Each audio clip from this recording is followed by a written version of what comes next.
Bismillahirrahmanirrahim. Yas'alunaka 'anil ruh qul ar-ruhu min amri rabbi wa ma utitum minal ilmi illa qalila. Ar-ruh urusan tentang urusan Tuhan aku, dan kamu tidak diberikan oleh Allah ilmu kecuali sedikit.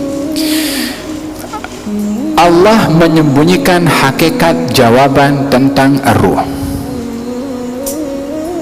Apa sebab?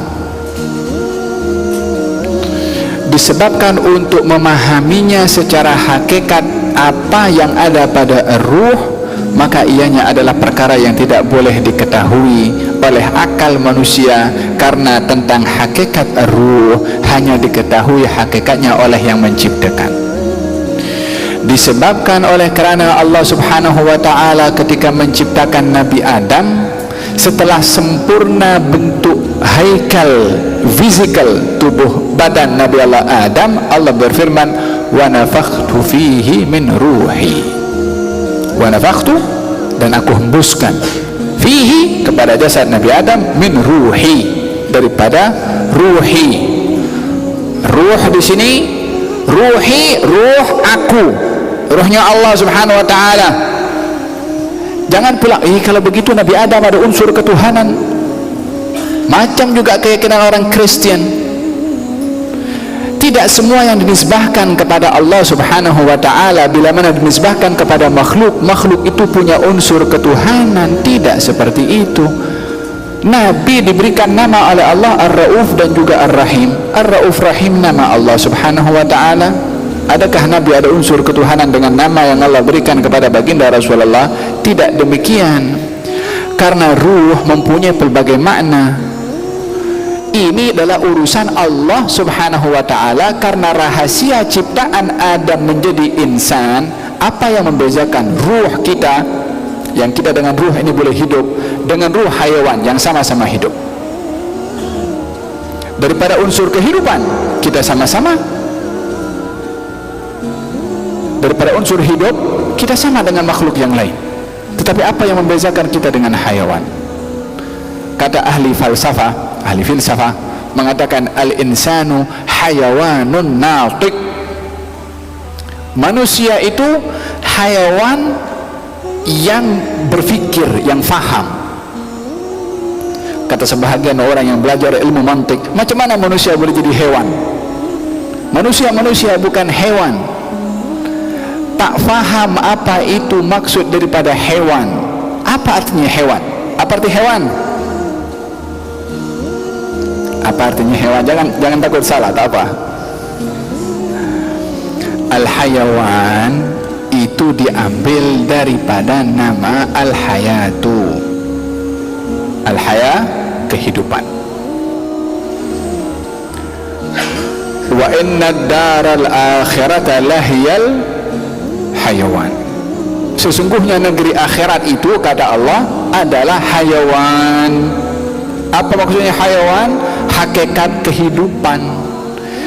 Maka nisbah bila mana disebutkan hayawan, ini secara bahasa ya, bukan penggunaan. Kalau sudah penggunaan sekarang, hewan tidak dipergunakan kecuali untuk binatang. Tapi secara bahasa, hayawan adalah nisbah kepada al-hayatu, yang artinya kehidupan. Maka ini sesuai baik kepada binatang, kepada jin, termasuk kepada manusia. Tetapi dikatakan manusia hayawan, maksudnya itu kehidupannya. Makanya dibezakan. Apa perbezaan kehidupan manusia dengan binatang? Al-insanu hayawanun natiq. Manusia hayawan, maksudnya makhluk hidup yang berfikir. Ruh yang ada pada manusia boleh berfikir, yang tidak ada pada binatang. Unsur kehidupan pada ruh dikongsi sama dengan semua makhluk, termasuk manusia dengan binatang.